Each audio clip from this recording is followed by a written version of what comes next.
Alhamdulillahi Rabbil Alamin Alladhi fatara as-samawati wal ard wa ja'ala adh-dhulumati wan nur thumma alladhina kafaru bi rabbihim ya'dilun. Alhamdulillah alladhi ja'ala al-layla wan nahar ayatan liulil albab. Faqala fi kitabihil jalil inna fi khalqis samawati wal ard wa ikhtilafil layli wan nahar la ayatin liulil albab. Ashhadu an la ilaha illallah wahdahu la sharika lah wa ashhadu anna Muhammadan abduhu wa rasuluhu la nabiyya ba'dahu. Allahumma salli wa sallim wa barik ala abdika wa rasulika Muhammadin wa ala alihi wa sahbihi ajma'in, amma ba'du. Qala Allah Ta'ala fi kitabihil jalil, a'udhu billahi minasy syaithanir rajim, bismillahirrahmanirrahim. Wal 'ashr innal insana lafi khusr illa alladhina amanu wa 'amilus shalihat wa tawassaw bil haqqi wa tawassaw bis sabr. Wa qala Rasulullah sallallahu alaihi wasallam, ni'matani maghmunun fihima katsirun minan nas, as-sihhatu wal fursatu, atau kama qala alaihi salatu wassalam. Bapak-bapak dan ibu-ibu, hadirin dan hadirat yang dimuliakan oleh Allah, pada malam yang berbahagia ini, pertama kali tentunya kita menyampaikan rasa syukur kita yang setinggi-tingginya, yang sebesar-besarnya, setulus-tulusnya, seikhlas-ikhlasnya, dalam hati kita yang paling manis. Kita sampaikan rasa syukur ini kepada Allah yang telah memilih kita untuk bisa hadir di tempat yang penuh barakah ini. Kehadiran kita ini mudah-mudahan menjadi saksi bahwa memang kita punya komitmen untuk menjadi hamba-hambanya yang lebih baik lagi. Mudah-mudahan bisa menjadi saksi bahwa memang kita punya niat dan keinginan, dan dibuktikan dalam usaha untuk datang di malam yang sangat dingin ini, di tengah gemerlapan kota New York dengan godaan yang sangat luar biasa, tapi kita bisa hadir di tempat yang mulia ini karena komitmen tadi itu. Bapak dan Ibu sekalian, acara ini bukan perayaan, bukan menyambut, bukan memisahkan tahun ke tahun yang baru. Karena itu tentunya pertama bukan tradisi kita. Tapi kita mengajak mengadakan acara malam ini tidak lain adalah pertama tadi itu, ada momen-momen, ada waktu-waktu, ada kesempatan-kesempatan yang bisa kita jadikan alasan untuk kita menghindar dari godaan syaitan. Yang mungkin malam ini salah satu alasannya itulah, ada pergantian tahun miladi,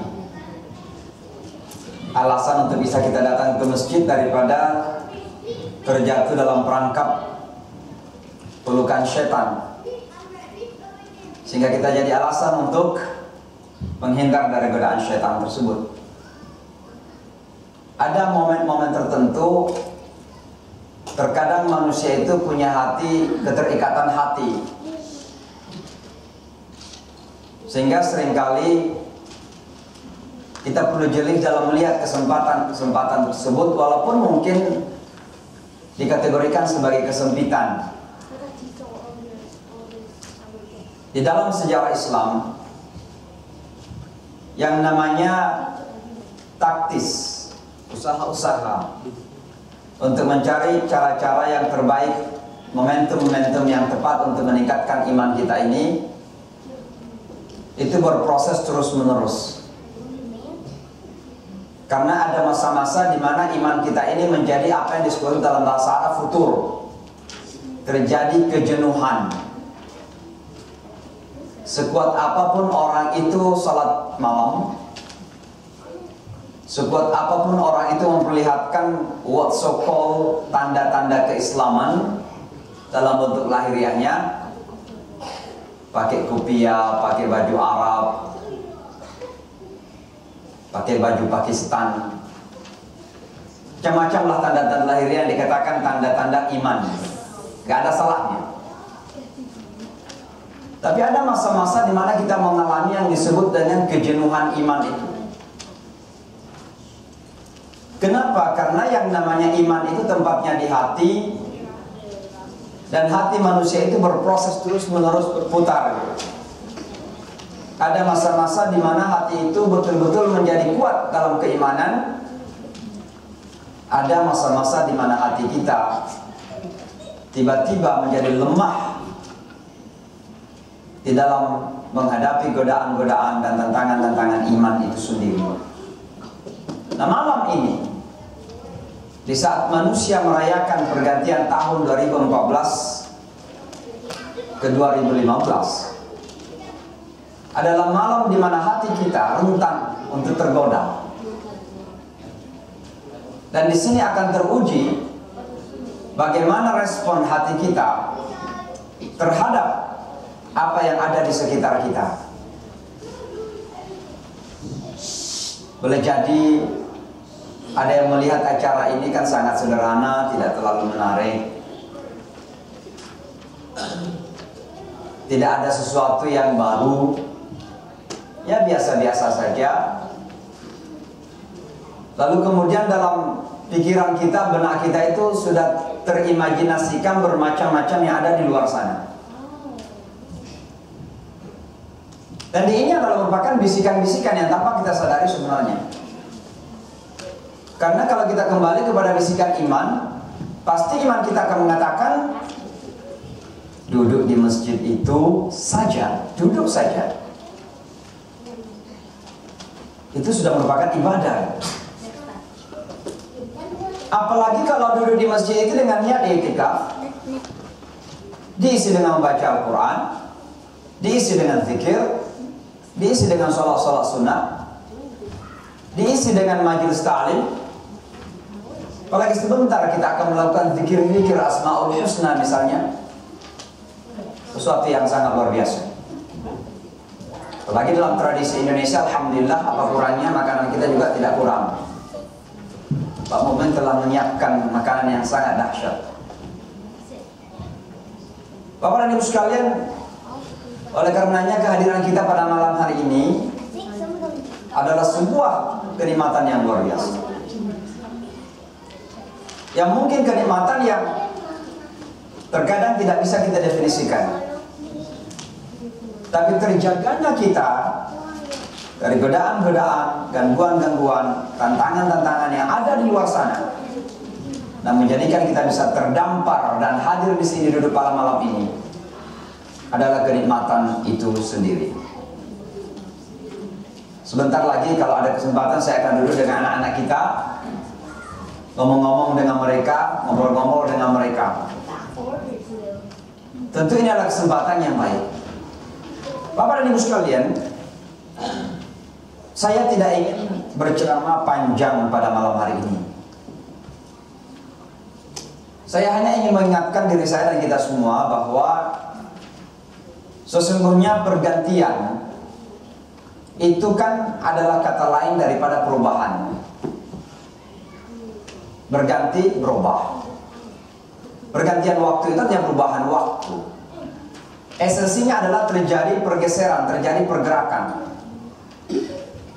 Dan satu hal yang harus kita sadari, bahwa hidup itu esensinya adalah harokat. Hidup itu esensinya adalah berubah, bergerak.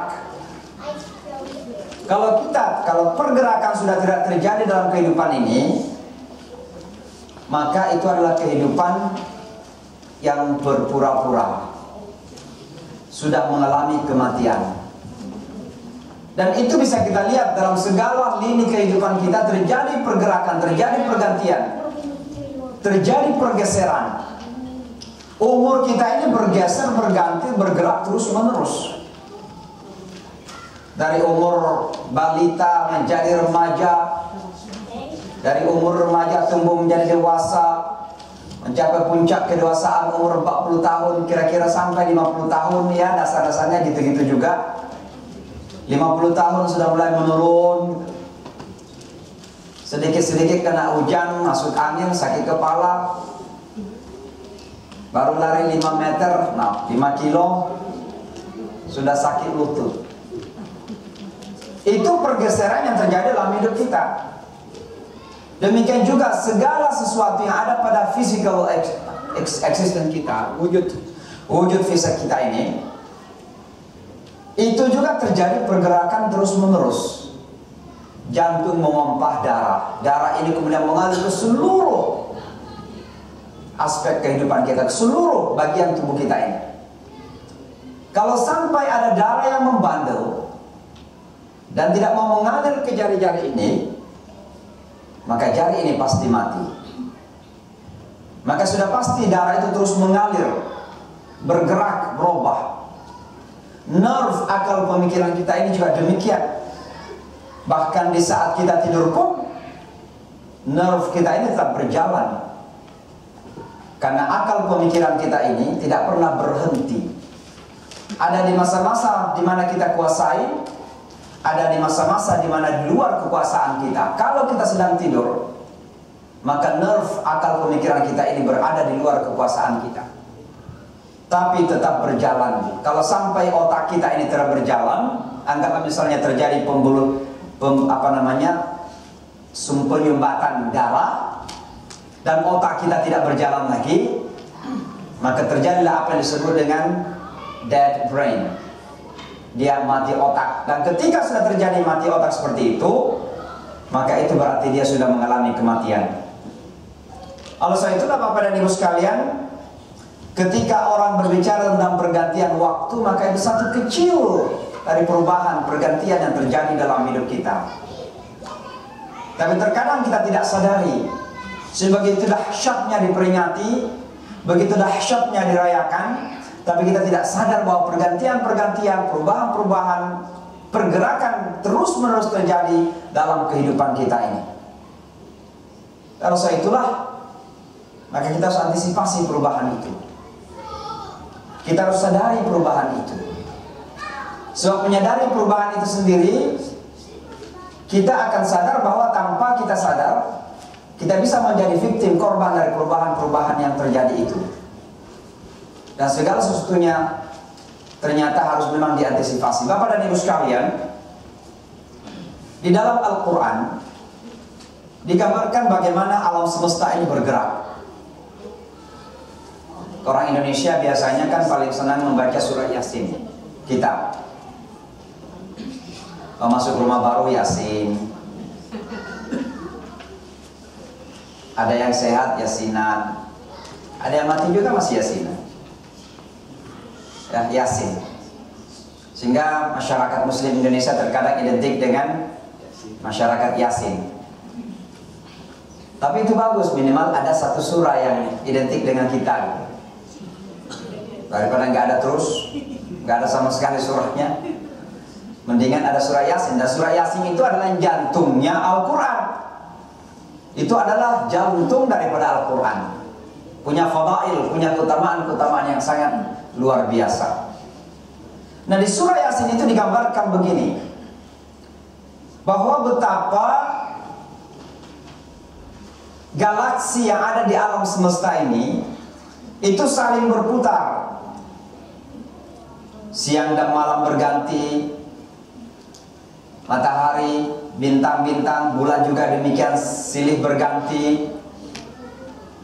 Dan malah dalam kesimpulannya Allah mengatakan wa kullun fi falakin yasbahun. Seluruh bintang-bintang yang ada ini, seluruh debu-debu ciptaan Allah yang ada dalam alam semesta ini, itu semuanya berenang-renang. Wa kullun fi falakin yasbahun. As-sibaha itu artinya berenang. Apa istilah berenang? Artinya betapa maha dahsyatnya, maha luasnya ciptaan Allah itu, sehingga segala sesuatu yang ada di dalam alam semesta ini itu seperti debu yang saling berenang-renang.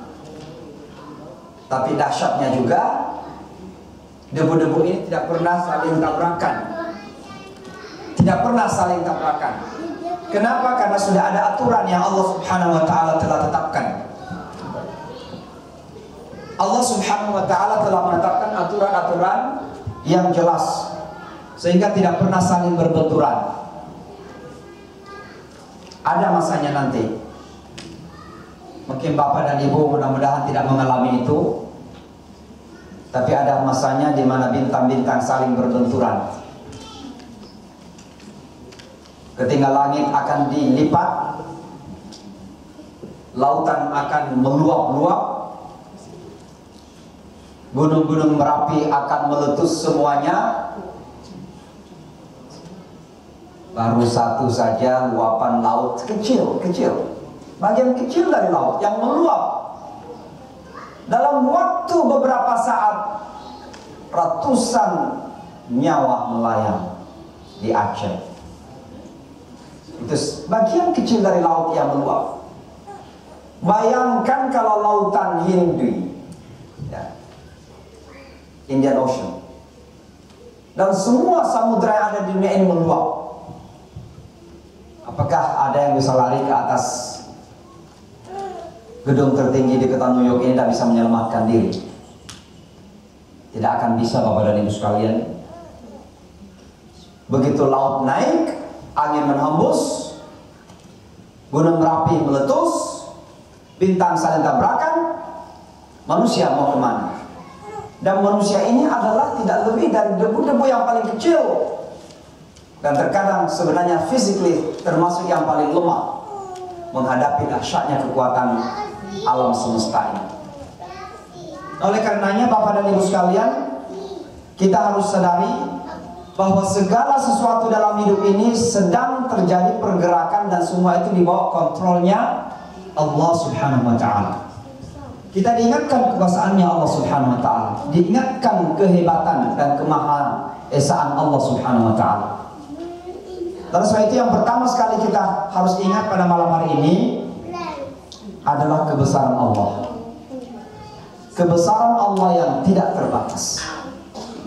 Besar dalam kekuasaan, besar dalam keilmuan, besar dalam segala sesuatu. Dan kalau kita bisa berpegang teguh kepada kebesaran Allah Subhanahu wa ta'ala itu, maka ada konsekuensinya. Konsekuensinya adalah bahwa kita harus merasakan segala sesuatu selain Allah adalah biasa-biasa saja, kecil. Kita masih ada permasalahan di sini, nggak ada masalah, kecil. Kita ada kesulitan di sana, itu biasa. Kita masih ada kesukaran di ujung sana, itu biasa. Yang menjadi masalah besar ketika kita sudah kehilangan pegangan Allah Subhanahu wa ta'ala. Berpegang kepada Allah itu yang disebut dengan al-urwatul wuthqa. Faman yakfur bit-taghuti wa yu'min billah faqad istamsaka bil urwatil wuthqa. Dan barang siapa yang kafir kepada tagut-tagut, tagut kepada hawa nafsu kita, tagut kepada ego kita, tagut makanan, tagut persisi, tagut uang, tagut macam-macam yang ada tagut dalam kehidupan kita ini. Segala sesuatu yang menjadi penghalang bagi kita dengan Allah, itu adalah tagut-tagut yang ada dalam kehidupan kita ini. Kalau kita kecilin semua ini, kita jadikan 10 tagut-tagut ini kerdil di hadapan kita, dan kita jadikan Allah Maha Besar, maka betapa kehidupan ini akan sungguh mudah kita jalani. Bapak dan Ibu, saya yakin semua kita punya masalah. Tidak ada orang yang tidak punya masalah. Dan sebenarnya tidak ada masalah besar atau kecil, tergantung bagaimana masing-masing kita melihatnya. Ada orang suaminya sakit, dia rawat suaminya, istrinya harus cari rezeki. Punya anak juga masih kecil, rumah rusak, beli makan susah dalam sehari. Tapi ibu ini tersenyum terus. Kenapa? Karena dia paham betul bahwa sesungguhnya permasalahan-permasalahan yang dihadapi ini adalah masalah yang belum sampai kepada puncaknya, dan puncaknya adalah ketika dia sampai putus asa dari Allah Subhanahu wa ta'ala. Selama dia masih berpegang teguh dan punya harapan kepada Allah, maka betapa besarnya permasalahan yang dihadapi ini kecil sesungguhnya. Ada juga orang permasalahannya biasa, Bapak dan Ibu. Tidur di istana, makannya luar biasa, makan apa saja ada, mau minum apa saja ada, mau halal mau haram juga ada. Tapi begitu dapat cobaan kecil saja, dan itu belum ada di hadapannya, hanya informasi yang mengatakan bahwa ada orang yang ingin mengambil alih kekuasaannya, nggak bisa tidur bermalam-malam tuh. Baru informasi saja. Ya kita banyak pembisik ini. Sama kafir Fir'aun kan ada pembisiknya macam-macam. Ini baru dibisikin nih. Itu ada si Anu di sana, katanya dia sedang akan merencanakan. Enggak gitu, nggak bisa tidur bermalam-malam. Jadi sebenarnya yang namanya permasalahan itu, kalau sudah sampai dalam melihat itu dengan pandangan Allah Subhanahu wa ta'ala, tidak ada yang disebut kecil dan besar. Tergantung bagaimana kita melihatnya, pandangan kita. Nah, soal itulah maka sholat itu dimulai dengan Allahu Akbar dan diakhiri dengan salam. Apa artinya? Bahwa ketika Allahu Akbar betul-betul telah kehayatin, kita buktikan dalam hidup kita, maka pada akhirnya kehidupan kita ini adalah salam, damai-damai aja, senang-senang saja, peace dalam kehidupan kita ini. Lalu soal itulah Bapak dan Ibu sekalian, di malam hari yang berbahagia ini, kita coba tanamkan kembali kebesaran Allah itu. Konsep kebesaran Allah itu apa sih sungguhnya? Kita percaya Allah Maha Besar, Allah Maha Berkuasa, Allah itu Raja dari segala raja, Allah itu sumber dari segala sumber, sumber rezeki, sumber ilmu, sumber kekuasaan, sumbernya itu Allah Subhanahu wa ta'ala.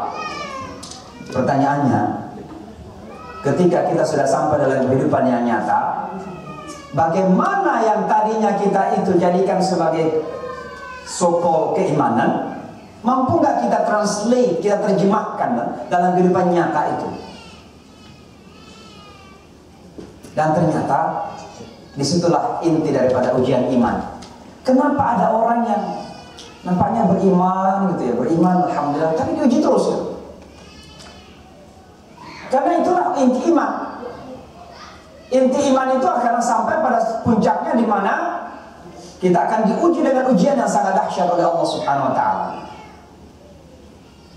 Dan pada saat kita sampai pada posisi tersebut, bagaimana posisi kita dengan Allah? Segala sesuatu ada pada Allah Subhanahu wa ta'ala. Maka Al-Quran mengatakan, ahasiban nasu an yutraku an yaqulu amanna wa hum la yuftanun. Apakah manusia ini akan ditinggalkan begitu saja mengaku beriman tapi belum pernah dicoba, belum pernah diuji? Makanya kita diuji macam-macam itu Bapak dan Ibu sekalian. Tapi sekali lagi, selama kita menjadikan Allah sebagai sentra pusat kehidupan kita, maka alhamdulillah ujian demi ujian itu hanya proses saja. Proses menuju kepada kemenangan dan kesuksesan. Maka pertama ini. Kedua Bapak dan Ibu sekalian, kita juga menyadari bahwa kelemahan yang paling utama dalam hidup kita ini, dalam upaya membangun kehadiran dan eksistensi Allah dalam hidup kita, adalah dosa-dosa dan kekurangan-kekurangan, khilafan-khilafan yang kita lakukan dalam hidup. Dosa itu adalah hijab antara kita dan Allah. Semakin banyak dosa yang kita lakukan, semakin besar hijab yang ada antara kita dan Allah. Kita kadang berdoa pada saat-saat terjepit, karena terkadang itu adalah merupakan kealamiaan yang terjadi. Dorongan sifat manusia ketika sudah terjepit, maka dia mencari pelarian. Maka seolah-olah Allah itu pelarian terakhir. Dan berdoa kepada Allah. Tapi ternyata doa itu kita tidak dikabulkan. Kenapa tidak dikabulkan? Salah satu penyebab utama adalah karena masih besarnya penghalang-penghalang yang ada itu. Dosa-dosa yang kita lakukan, kesalahan yang kita lakukan. Baik itu kesalahan yang bersifat vertikal dengan Allah Subhanahu wa Ta'ala, sholat kita, puasa kita, ajaran-ajaran agama yang diwajibkan yang pokok-pokok dulu. Ternyata kita masih abaikan. Terkadang kita sibuk dengan pekerjaan kita lupa sholat. Kita sibuk dengan pekerjaan kita lupa baca Al-Quran. Kita sibuk dengan pekerjaan kita mencari cara untuk tidak puasa di bulan Ramadan. Macam-macamlah alasan yang kita berikan. Nah, semua ini Bapak dan Ibu sekalian, itu menjadi hijab, menjadi perantara, menjadi penghalang antara kita dan Allah Subhanahu wa Ta'ala. Sehingga ketika kita salat Allahu Akbar, tidak pernah turun ke dalam hati kita, hanya ada di lisan kita. Karena ternyata hati kita masih terhalang untuk sampainya kata Allahu Akbar, sehingga menyentuh rasa, jiwa, dan fitrah kita itu. Oleh sebab itulah Bapak dan Ibu, yang kedua yang ingin saya ingatkan diri saya sendiri dan kita semua adalah mari kita senantiasa bertaubat kepada Allah. Kita beristighfar, mohon ampun kepada Allah. Jangan pernah merasa kita ini tidak ada kurang, apalagi tidak ada dosanya. Itu adalah kesombongan yang luar biasa. Lebih baik ada orang yang berdosa tapi menyadari dosanya daripada orang yang pura-pura tidak berdosa. Saya katakan pura-pura karena semua orang ada kesalahan. Yang tidak berdosa itu para nabi. Ada orang yang pura-pura tidak berdosa dan memang merasa tidak berdosa. Sangat berbahaya. Makanya kata Rasulullah SAW atau dalam hadits qudsi, kalau seluruh umatku ini tidak berdosa lagi, tapi kan tidak mungkin. Manusia itu matanya melihat, tiba-tiba pandangan ini entah apa, tiba-tiba ada pemikiran-pemikiran saja yang terjadi. Dosa. Kita menonton TV, tiba-tiba melihat sesuatu, entah apa tiba-tiba di pikiran kita ada yang terbetik, boleh jadi dosa. Kita nulis di Facebook, entah apa yang terjadi, tiba-tiba 1-2 kata itu kita niatkan untuk seseorang, walaupun kata-katanya bagus, tapi niatnya untuk mencela orang, kita berdosa. Semua manusia berdosa. Oleh sebab itu Allah mengatakan dalam hadits qudsi, kalau semua hambaku sudah tidak berdosa, dalam arti merasa tidak berdosa, saya akan hancurkan semuanya. Saya datangkan orang-orang yang pendosa, lalu mereka beristighfar dan minta ampun kepada. Sebab kalau orang tidak berdosa, itu sebenarnya bertentangan dengan sifat Allah yang ghafar. Karena Allah Tawwabun Ghaffarun, Allah itu maha penerima taubat, maha penerima minta maaf, Ghaffar, pengampunan. Itu kan sifat dasar Allah. Loh, kalau Allah sifatnya Allah yang abadi itu, lalu nggak ada lagi manusia minta ampun, nggak ada lagi manusia berdosa, seolah-olah sifat abadi Allah nggak berlaku lagi dong. Makanya Allah hancurin aja semua manusia itu, diganti dengan manusia baru yang berdosa, kemudian menyadari dosanya, lalu kemudian minta ampun kepada Allah. Kata Allah, itu lebih baik. Dan ternyata memang Al-Quran mengatakan bahwa orang yang bertakwa itu bukan orang yang tidak pernah bersalah. Orang yang bertakwa itu adalah walladzina idza fa'alu fahishatan aw dhalamu anfusahum dzakarallah fastaghfaru lidzunubihim, adalah orang yang ketika melakukan kesalahan, melakukan kekejian, menzalimi dirinya sendiri. Kenapa ketika orang berdosa dikatakan menzalimi diri? Karena ketika kita dusta, itu dusta pada diri kita. Orang yang berdusta tadi siang, walaupun orang itu tidak tahu, dia nggak bisa tidur malam. Karena dia akan dikejar-kejar oleh rasa bersalah itu. Maka banyak orang yang tidak bisa tidur karena kesalahan sendiri. Itu zalamu anfusahum, mereka menzalimi diri sendiri, kata Al-Quran. Tapi apa kata Al-Quran? Zakarullah, untuk orang yang bertakwa, mereka ingat kepada Allah, fastaghfaru lidzunubihim, lalu meminta ampun atas dosa-dosa yang pernah mereka lakukan. Itu adalah orang yang bertakwa. Maka Bapak dan Ibu sekalian, yang kedua yang saya ingatkan diri saya malam ini, mari kita kembali kepada Allah.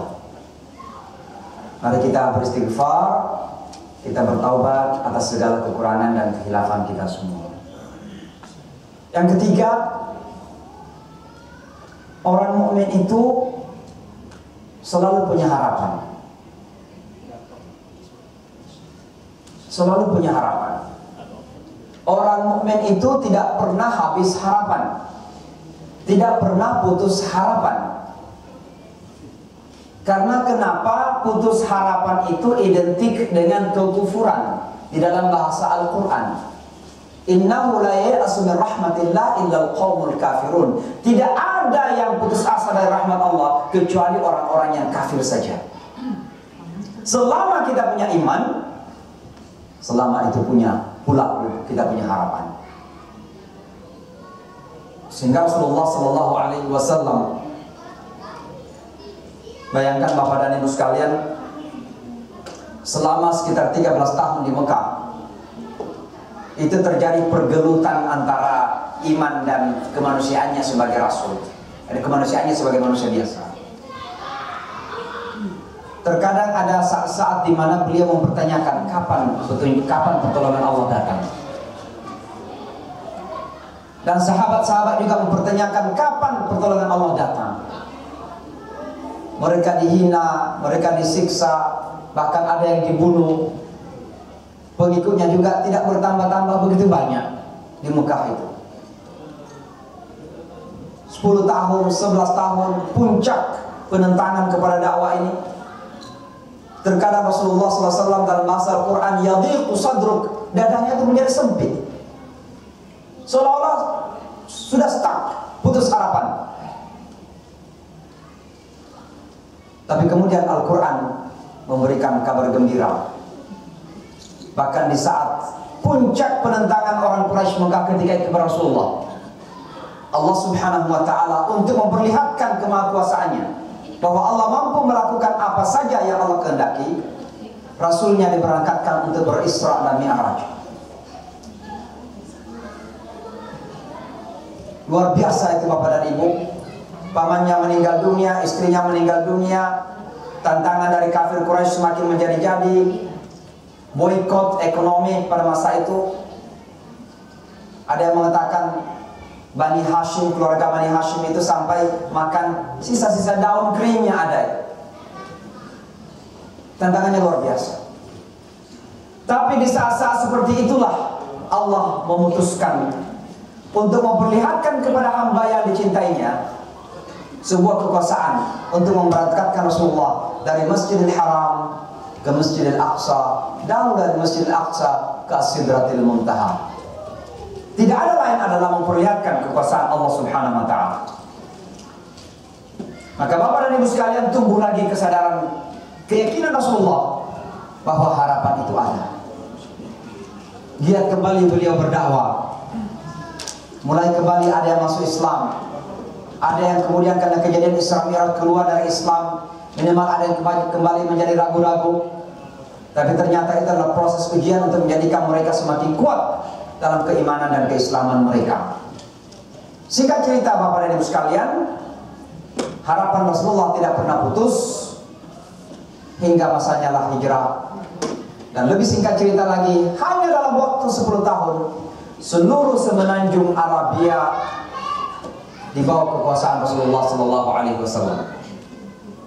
Maka kembali kepada poin yang saya sampaikan, orang beriman itu tidak pernah mengenal putus asa. Kenapa? Ada beberapa hal. Yang pertama saya katakan tadi, hidup itu kan proses. Ada kan di antara kita ini yang pernah menentukan bahwa saya ini miskin terus? Ada juga yang pernah menentukan bahwa saya ini saya ini sudah kaya, yang akan kaya terus. Selama oksigen ini masih keluar masuk di hidung kita, lewat paru-paru kita ini atau masuk ke paru-paru kita, jangan pernah mengambil sebuah kesimpulan hidup. Karena hidup itu proses. Itu yang saya istilahkan tadi, proses pergerakan, perubahan, pergeseran yang terus menerus. Bukan hanya waktu saja, tapi hidup kita juga keadaannya begitu. Hari ini sehat, besok who knows, mungkin tadi salah makan dia, sudah tahu kolesterolnya sekian, tadi makan kambing lagi kan. Who knows besok, kalian tahu tuh. Hari ini sehat, hari ini kuat, kita nggak tahu esok hari. Kalau saya itu pada ibu sekalian, selama masih hidup, maka anggap saja itu proses-proses yang terjadi. Dalam proses itu ada masa-masa di mana kita rasakan enak, ada masa-masa di mana kita rasakan tidak enak. Oleh karena itulah, maka pahamilah enak dan tidak enak. Yang namanya proses adalah proses, dan jangan menjadikan kita mengambil kesimpulan. Itulah yang menjadikan kita tidak pernah berputus asa. Karena kenapa? Proses ada tujuan, masih ada akhir, masih ada final. Sehingga proses apapun yang terjadi sekarang ini, karena harapan tadi itu, insya Allah finalnya, ujung-ujungnya manis untuk kita semuanya. Tapi yang lebih penting adalah bahwa hidup ini kan dipegang oleh Allah Subhanahu wa Ta'ala. Tadi saya sudah mengatakan kekuasaan Allah ini tidak terbatas. Tidak ada satu daun, kayu daun pohon di tengah hutan belantara itu yang jatuh ke tanah kecuali dengan kudrah dan izin Allah Subhanahu wa Ta'ala. Itu disebut dalam Al-Quran. Di dalam bahasa kita mungkin tidak ada satu ikan kecil yang menggelantung di ombak-ombak di tengah dahsyatnya laut itu bisa mendapatkan makanan kecuali dengan ketentuan Allah Subhanahu wa Ta'ala. Bayangkan Bapak dan Ibu, coba kali-kali tanah ya, nanti ada cacing tanah kecil-kecil menggeliat. Ini dalam tanah gimana deh? Siapa yang memberikan makan dia? Tanah liat, gali dia, nanti dapat cacing merah-merah biasanya. Ini makannya dari mana dia? Kok bisa?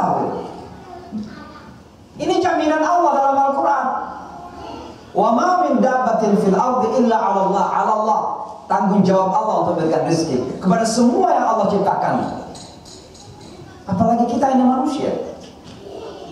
Sehingga kalau kita yakin bahwa hidup ini ada di tangan Allah, kenapa kita pernah putus asa? Mungkin hari ini kita belum diberikan apa yang kita angan-angankan. Tapi kalau kita berangan-angan, kita bermimpi, kita berniat dengan niat ikhlas, kita mau, anggaplah misalnya ya rumah. Kenapa ya? Biar ada tempati tetangga, ditempati dengan keluarga kita lebih nyaman gitu. Dan niat kita ikhlas ya. Insya Allah mudah-mudahan dapat dari cara yang halal gitu. Dari cara yang halal. Kalau seandainya belum tercapai, jangan pernah mengambil kesimpulan bahwa memang Allah tidak memberikan saya rumah. Pertanyaannya, ketika meminta itu yakin atau tidak, ikhlas atau tidak, artinya manis atau tidak. Dan kalau sampai pun kita tua, bahkan sampai pun kita meninggal dunia, kita tidak dapatkan Allah itu memberikan. Kenapa? Karena kita yakin hidup kita ini bukan cuma dunia kok. Kan begitu ya? Kecuali kalau cuma yakin hidupnya di dunia aja, silakan aja. Tapi kalau yakin bahwa hidup kita ini adalah terus dan ada kehidupan abadi nantinya, insya Allah niat kita yang tulus dan ikhlas tadi itu Allah akan memberikan. Mau rumah yang besar, minta yang besar, tapi ikhlas, insya Allah Allah akan berikan. Tidak ada putus asa. Itu yang saya katakan, kalau tidak di dunia ini, insya Allah ada masanya. Mungkin dalam bahasa Inggris kalau teman-teman mengatakan sometime, somewhere. Ada masa dan ada tempatnya. Allah memberikan kepada kita. Tapi yang pasti Bapak dan Ibu sekalian, sekali lagi, jangan pernah mengenal kata putus asa. Karena sekali lagi itu beban. Itu penyakit yang berbahaya. Kalau kita ini merasakan beban hidup, lalu kemudian kita ini sampai kepada tingkatan frustrasi, putus asa tadi itu penyakit berbahaya. Dan terkadang ini menurut para saintis, para ahli kesehatan, ada dokter kita di sini. Ini penyakit-penyakit fisik, kata sebagian, itu lebih daripada 60% mungkin sekitar 70% itu justru disebabkan oleh sikap mentalitas kita, psikis, kejiwaan kita. Sehingga tadinya blood pressure kita ya aman-aman saja, tapi karena jiwa kita ini tertekan terus, coba cek 2 bulan lagi ke dokter, blood pressure itu naik mendadak. Lalu saya itulah Bapak dan Ibu sekalian, ini perlu untuk kita jaga ketenangan jiwa kita ini. Dan salah satu hal yang harus kita jaga itu adalah selalu punya harapan. Kita pergi kerja, harapan kita mendapatkan sekian dolar, pulang-pulang gak cukup. Jangan berkeluh kesah. Ada yang membagi rezeki dalam hidup kita ini. Sehingga ketika kita lihat, tadinya kita mau 100, dapat 50, Alhamdulillah. Yang 50 itu kita bawa ke rumah, 10 dolar kita mungkin beli makanan, ya mungkin yang lain kita save mungkin 5 dolar, selebihnya mungkin apalah gitu kita akalin. Akhirnya 50 ini lebih bermanfaat ketimbang yang 100 tadi itu. Karena terkadang begitu apa yang kita inginkan terjadi, kita lakukan apa saja yang kita inginkan, maka kita berbuat di luar dari kewajaran. Sehingga yang 100 dolar itu jauh lebih tidak bermanfaat ketimbang yang 50 dolar yang kita syukurin itu. Itulah makna ayat la in syakartum la azidannakum. Kalau kamu bersyukur akan ditambah lagi. Belum tentu nominalnya, belum tentu kuantitasnya, tapi berkah dan kemanfaatannya yang Allah tambah untuk kita semua. Bapak dan Ibu sekalian, sekali lagi saya tidak ingin berpanjang lebar. Pada malam yang berbahagia ini kita ingin pergunakan sedikit untuk baca-baca Asmaul Husna yang ada, saya sudah fotokopi. Kita coba baca Asmaul Husna ini, kita zikir, nanti kita baca doa. Ada titipan doa tadi ya, jemaah kita Ibu Bambang ada di Indonesia sakit. Kita doakan Ibu Bambang Sunarno, mudah-mudahan beliau dikuatkan, mudah-mudahan beliau diberikan kemudahan oleh Allah Subhanahu wa Ta'ala, dan insya Allah mudah-mudahan dengan kuasanya Allah, mudah-mudahan beliau bisa disembuhkan. Demikian juga kepada teman-teman kita yang masih punya kesulitan-kesulitan, kesukaran-kesukaran dalam hidup, mudah-mudahan Allah mudahkan. Ada di antara kita yang mungkin masih ada kesulitan-kesulitan dalam hal dokumen-dokumen tinggal kita di Amerika ini, mudah-mudahan nanti Allah memudahkan di hari-hari yang akan datang. Bagi teman-teman juga yang mungkin sedang mencari jodoh, mudah-mudahan Allah mudahkan. Dan juga sedang mencari rezeki yang lebih baik dan barokah dan halal, insya Allah mudah-mudahan Allah buka jalannya. Ada juga teman-teman kita yang sudah beberapa tahun menikah belum dikaruniai anak, mudah-mudahan Allah berikan twins, amin, sehingga cepat dapat anak.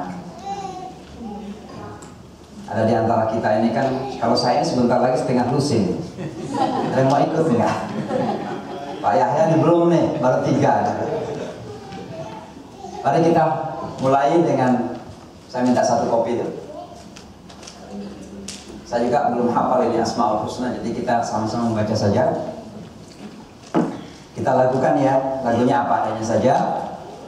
Tapi kita ini membaca Asmaul Husna ini luar biasa fadilah. Ya, daripada kita zikir macam-macam, ya Asmaul Husna is the best. Ya. Mari kita mulai Bapak Ibu sekalian. A'udzubillahi minasyaitonirrajim. Bismillahirrahmanirrahim.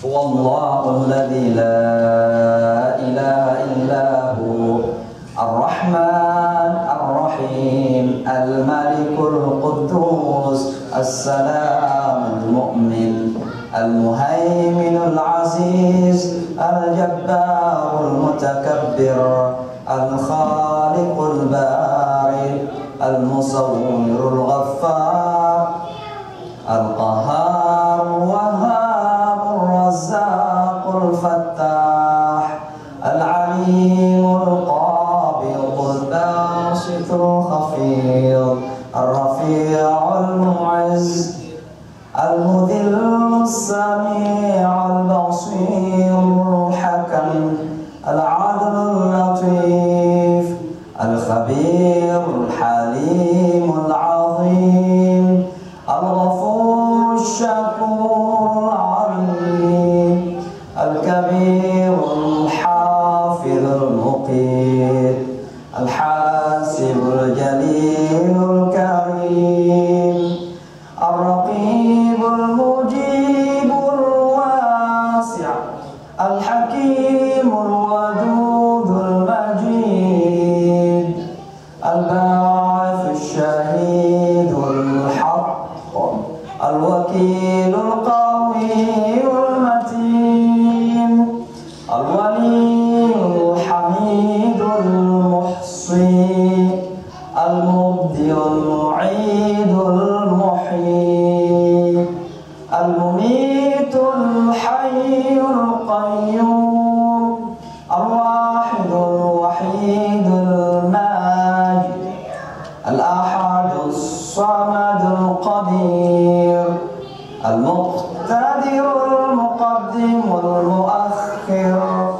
Al-Awwalul Akhirul Zahir Al-Batinul Waliyul Muta'al Al-Barul Tawwabul Muntaqim Al-Afur Ra'uful Muqsit Al-Jami'ul Ghaniyul Mughni Al-Mani'ud Darun Nafi' Al-Nurul Hadil Badi' Al-Baqil Warithur Rashid As-Sabur Malikul Mulk Dzul Jalali wal Ikram.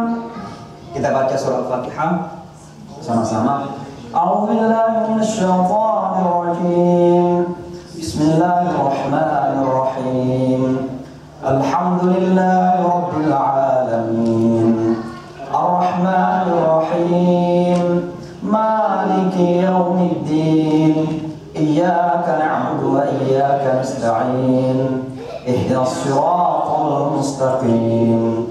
Siratal ladzina an'amta 'alaihim ghairil maghdubi 'alaihim waladdallin. Awal surah Al-Baqarah 5 ayat. Bismillahirrahmanirrahim. Alif Lam Mim. Dzalikal kitabu la raiba fihi hudan lil muttaqin alladzina yu'minuna bil ghaibi wa yuqimuna as-salata wa mimma razaqnahum yunfiqun walladzina yu'minuna bima unzila ilayka wa ma unzila min qablik wa bil akhirati hum yuqinun ulaika ala hudan min rabbihim wa ulaika humul muflihun. Ayatul Kursi. Allahu la ilaha illa huwal hayyul qayyum la ta'khudhuhu sinatun wa la nawm lahu ma fis samawati wa ma fil ard man dhal ladhi yashfa'u 'indahu illa bi idhnihi ya'lamu ma bayna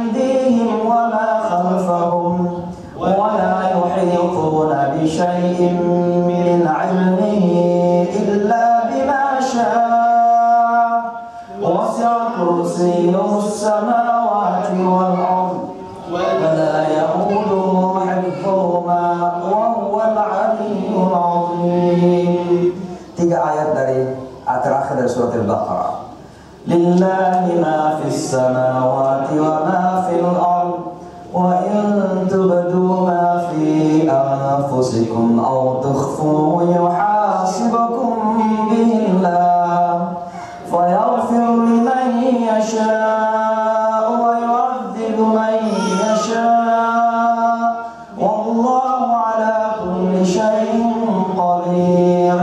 Amana ar-rasul bima أنزل إليه من ربه والمؤمنون كل آمن بالله وملائكته وكتبه ورسله لا نفرق بين أحد من رسله وقالوا سمعنا وأطعنا غفرانك ربنا وإليك المصير. لا يكلف الله نفسا إلا وسعها لها ما كسبت وعليها ما اكتسبت ربنا لا تؤاخذنا إن نسينا أو أخطأنا ربنا ولا تحمل علينا إصرا كما حملته على الذين من قبلنا ربنا ولا تحملنا ما لا طاقة لنا به واعف عنا واغفر لنا وارحمنا أنت مولانا فانصرنا على القوم الكافرين. Ada 2 ayat dari surah Ali Imran yang berbunyi, nanti ikut saja. Qulillahumma malikal mulki tu'til mulka man tasha' tu'til mulka man tasha' wa tanzi'ul mulka mimman tasha'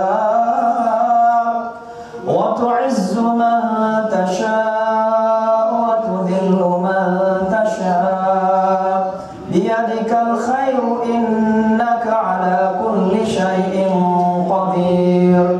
Tulijul layla fin nahari wa tulijul nahara fil layl wa tukhrijul hayya minal mayyiti wa tukhrijul mayyita minal hayy wa tarzuqu man tasha'u bighayri hisab. Qul huwallahu ahad Qul huwallahu ahad Allahus samad lam yalid wa lam yulad wa lam yakul lahu kufuwan ahad. Qul a'udzu birabbil falaq min syarri ma khalaq wa min syarri ghasiqin idza waqab wa min syarri naffatsati fil 'uqad wa min syarri hasidin idza hasad.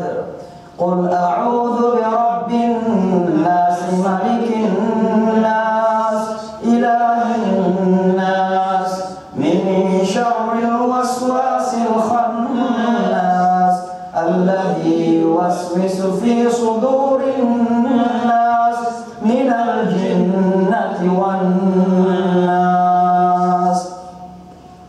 Bapak dan Ibu sekalian, zikir itu sebuah kekuatan yang luar biasa. Zikir yang disampaikan oleh Nabi Yunus menjadikan beliau lolos dalam perut seekor ikan hiu. Dengan zikirlah kemudian kehidupan ini ada. Kalau tidak ada lagi yang berzikir, maka kehidupan ini sudah hancur. Sehingga ada hadis qudsi yang mengatakan, demikian banyaknya dosa-dosa manusia ini. Kalau seandainya Allah itu menghukum manusia karena dosa-dosanya, maka habislah semua kehidupan ini. Tapi karena masih ada di antara hamba-hamba Allah ini yang berzikir, sehingga Allah masih bisa menyelamatkan sebagian besar pendosa di atas bumi. Oleh sebab itulah maka Al-Quran mengatakan, Ya ayyuhalladzina amanu udhkurullaha dzikran katsira. Ingatlah kepada Allah, zikirlah kepada Allah dengan sebanyak-banyak zikir. Wasabbihuhu bukratan wa asila, dan bertasbihlah kepada Allah di pagi hari maupun di sore hari. Maka kita berzikir, zikir yang terbaik adalah sendiri dalam kesunyian. Tapi tidak ada garansi bahwa kita bisa berzikir sendiri dalam kesunyian. Maka tidak ada salahnya juga sebagai pembelajaran kita zikir bersama-sama. Mudah-mudahan ada di antara kita zikirnya yang diterima sehingga yang lain juga bisa ikut diterima. Mari kita berzikir subhanallah walhamdulillah wala ilaha illallah Allahu akbar. Lalu kemudian kita tambah lagi wala haula wala quwata illa billahil aliyil azim. Kita bisa nyanyikan. Nyanyikan dalam arti kita berzikir dengan suara yang indah. Ya. Jadi sesuai dengan kapasitas kita bisa berzikir dengan suara yang indah-indah. Jadi begini misalnya, Subhanallah walhamdulillah wa la ilaha illallah Allahu akbar wa la hawla wa la quwwata illa billahil aliyyil azim. Kita tidak perlu meniru Jeffrey rahimahullah yang sudah meninggal, tapi kita bisa menyanyi dengan cara kita sendiri walaupun isinya sama. Jadi mari kita sama-sama Subhanallah walhamdulillah wa la ilaha illallah Allahu akbar wa la hawla wa la quwwata illa billahil aliyyil azim. Subhanallah walhamdulillah wa la ilaha illallah Allahu akbar wa la hawla wa la quwwata illa billahil aliyyil azim. Subhanallah, maha suci Allah. Walhamdulillah, segala puji bagi Allah. Wa la ilaha illallah adalah zikir yang terbaik. Afdalul azkar, sebaik-baik zikir kata Rasulullah adalah la ilaha illallah. Dan Rasulullah SAW mengatakan, jaddidu imanakum, perbaharui iman kamu dengan terus-menerus mengucapkan zikir la ilaha illallah. Di saat kita merasa kok dosa-dosa enak banget, dosa-dosa ringan betul, berarti ada sesuatu yang kurang beres dengan iman kita. Perbanyak lagi mengucapkan la ilaha illallah, karena itu akan memperbaharui. Ibaratnya taman-taman yang sudah mulai kering, disiram lagi, dikasih pupuk lagi, inilah dia pupuknya, inilah airnya. La ilaha illallah. Allahu Akbar, Allah Maha Besar. Coba kita ucapkan kata-kata ini dengan penghayatan, karena kita sudah tahu artinya. Maha suci Allah, segala pujimu bagi ya Allah, segala puji bagimu ya Allah. Coba kita berefleksi sedikit, kita berimajinasi sedikit dengan kebesaran alam semesta ini ketika kita mengucapkan subhanallah. Mungkin pernah kita jalan-jalan ke pinggir pantai, kita lihat bagaimana gulungan ombak, keindahan, apalagi di saat akan tenggelam matahari. Itu bukan sendirinya terjadi gitu. Itu adalah penciptaan Allah Subhanahu wa ta'ala. Dan itu seharusnya menjadikan kita bergumam mengucapkan subhanallah. Kita bayangkan keindahan dan kebesaran Allah. Lalu kita ucapkan alhamdulillah, kita bayangkan kenikmatan-kenikmatan yang Allah pernah berikan kepada kita. Apa saja bentuknya mungkin yang paling nikmat dalam hidup kita ini. Lalu kita mengucapkan alhamdulillah. Di tengah berbagai kesulitan, ada kenikmatan yang Allah berikan kepada kita.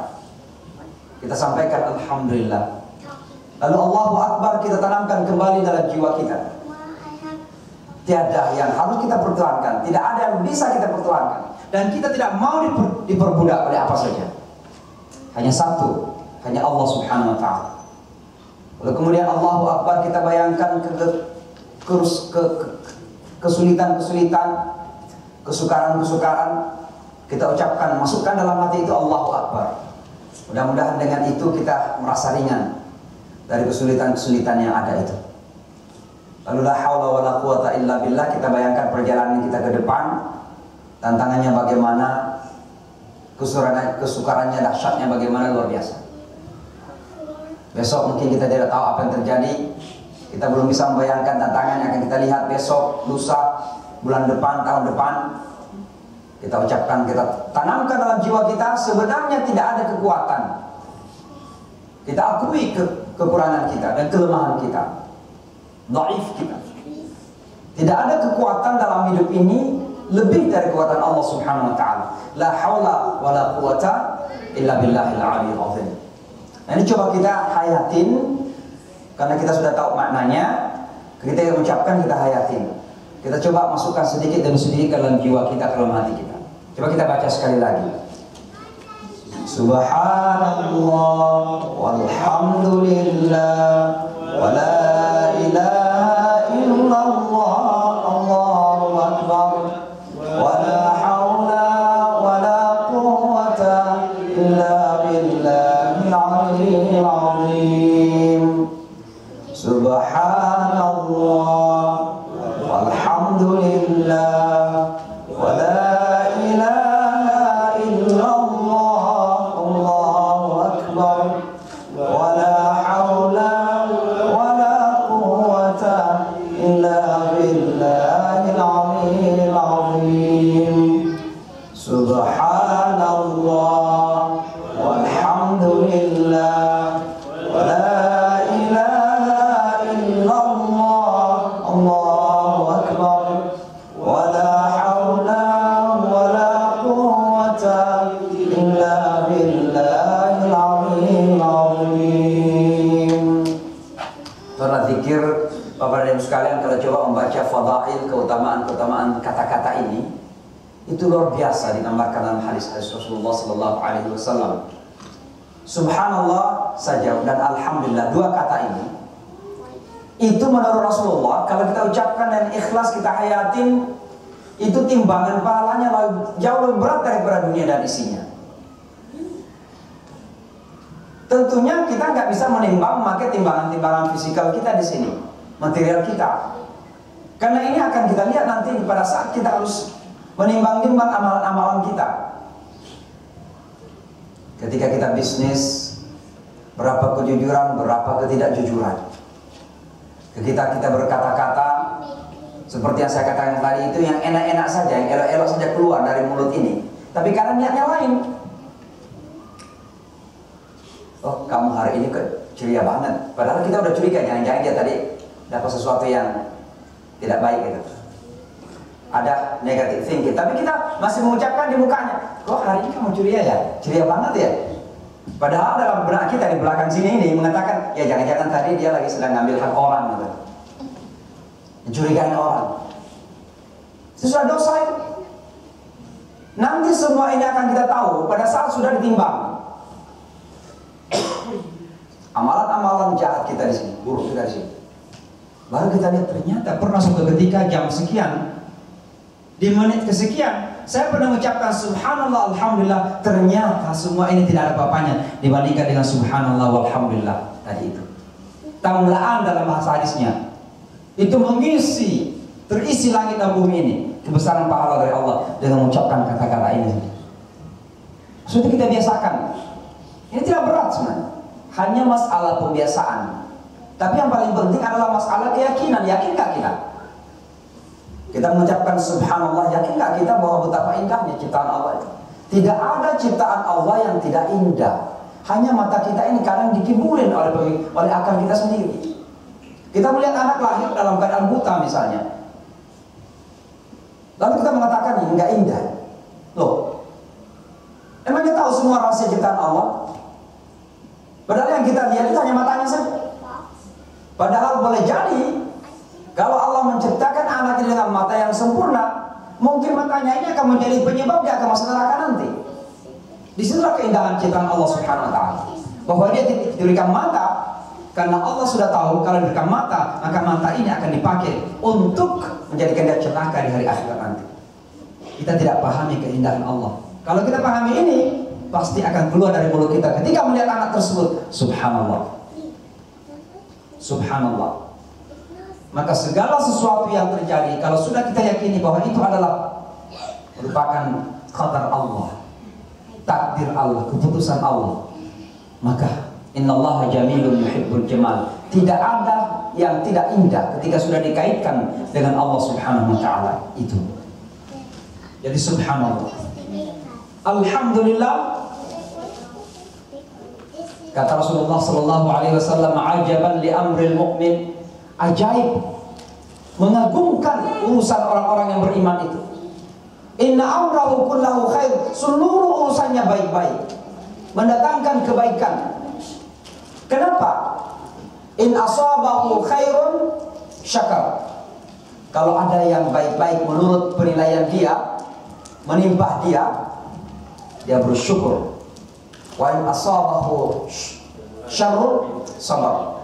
Kalau ada yang menimpa dia menurut penilaian dia buruk, maka dia bersabar. Maka semua itu mendatangkan kebajikan baginya, dan itu yang mengagumkan urusan orang-orang yang beriman. Bapak dan Ibu sekalian, sebelum kita berdoa, mari kita membaca salawat kepada Rasulullah Sallallahu Alaihi Wasallam.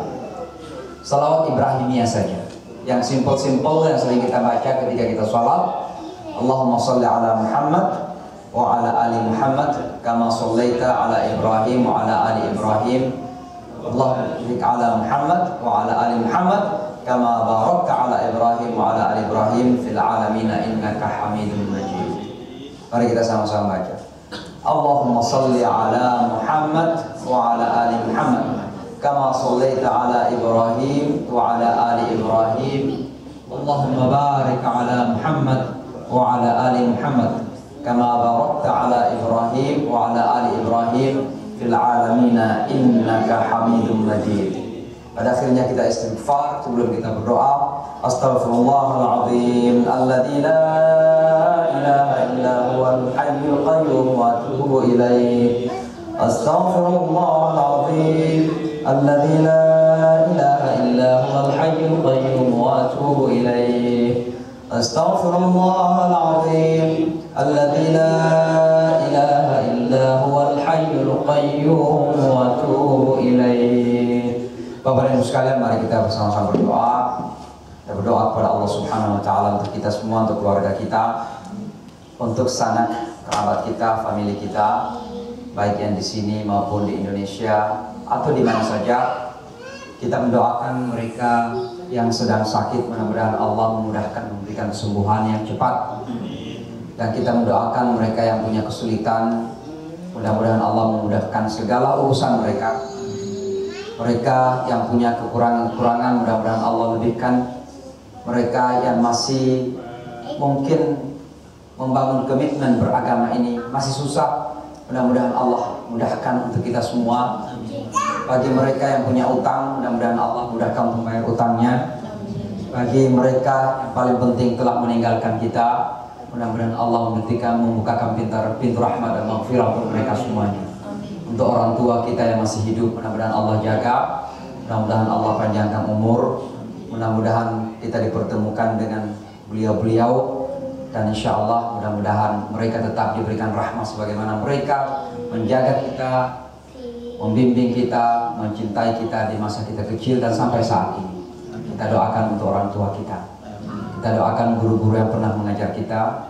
Mudah-mudahan ilmu yang telah mereka berikan kepada kita berberkah, dan mudah-mudahan mereka diberikan pahala jariah oleh Allah Subhanahu wa taala. Allahumma amin. Alhamdulillahirabbil alamin. Hamdan yuwafi ni'amahu yukafi mazidah. Allahumma rabbana lakal hamdu wa lakal syukru kama yanbaghi li jalali wajhikal karim wa 'azimi sultanik.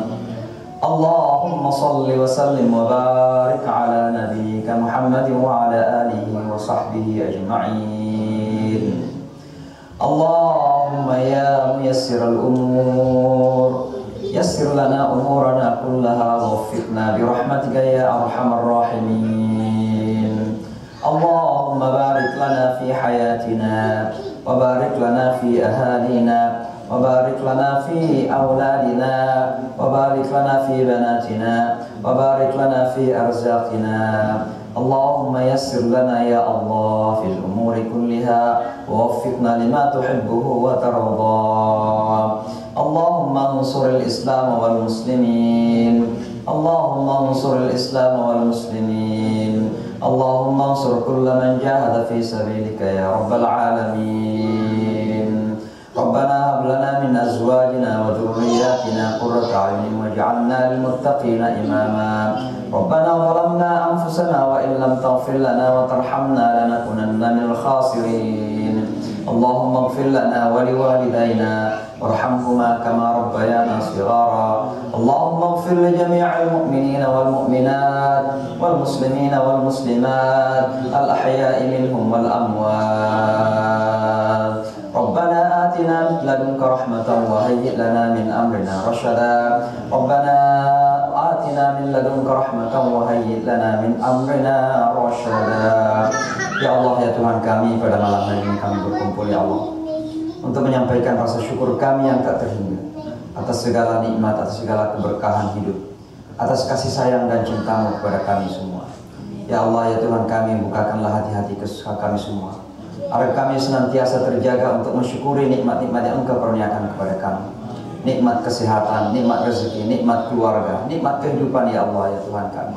Jadikanlah kami hamba-hambamu yang syakur, yang mampu senantiasa mengucapkan Alhamdulillah atas segala kenikmatan yang Engkau kurniakan kepada kami. Ya Allah, ya Tuhan kami juga menyadari segala kekurangan dan kesalahan kami, segala kelemahan yang ada pada kami. Kami telah melakukan banyak kekurangan dan dosa-dosa. Ya Allah, ya Tuhan kami, bukakanlah pintu maghfirah, pintu ampunan. Ya Allah, maafkanlah kami. Ya Allah, maafkanlah dosa-dosa yang telah kami lakukan. Ya Allah, ampunilah segala kehilapan dan kesalahan yang telah kami lakukan. Ya Allah, ya Tuhan kami, orang tua kami yang telah membimbing kami, yang telah membesarkan kami dengan penuh kasih sayang tanpa batas. Ya Allah, ya Tuhan kami, jagalah mereka dalam kehidupan ini. Mereka yang telah meninggalkan kami, agar kiranya Engkau ya Allah mudahkan urusan mereka di alam kubur. Ampuni dosa-dosa mereka, karuniakan rahmat dan maghfirah kepada mereka ya Allah. Sayangi mereka sebagaimana mereka telah menyayangi kami ya Allah, ya Tuhan kami. Kepada keluarga kami ya Allah, ya Tuhan kami, selalulah bimbing keluarga kami, selalu jaga keluarga kami, naungi keluarga kami dengan naungan hidayah dan petunjuk-Mu. Anak-anak kami jagalah ya Allah, ya Tuhan kami. Berikanlah petunjuk kepada mereka di tengah goncangan, tantangan dan rintangan, di tengah godaan-godaan dunia yang ada saat ini, agar anak-anak kami tetap melanjutkan perjalanan hidayah di atas jalan-Mu yang benar.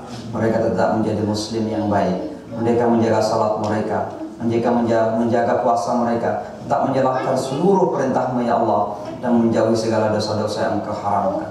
Ya Allah, ya Tuhan kami, kepada anak-anak kami, agar senantiasa Engkau bimbing mereka, ambillah tangan-tangan mereka, arahkanlah mereka kepada jalan-Mu Shiratal Mustaqim.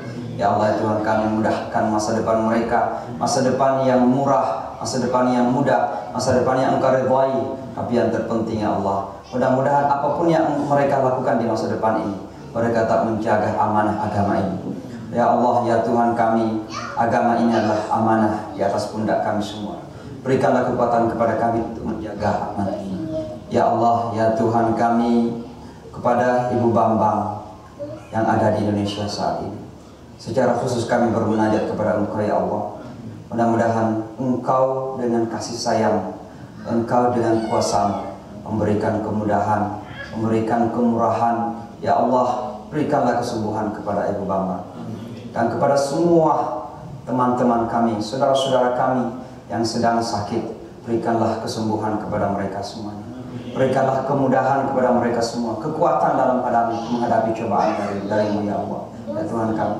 Ya Allah, ya Tuhan kami, berikanlah kami selalu ketenangan, selalu kebahagiaan, selalu ketenteraman dalam hidup ini.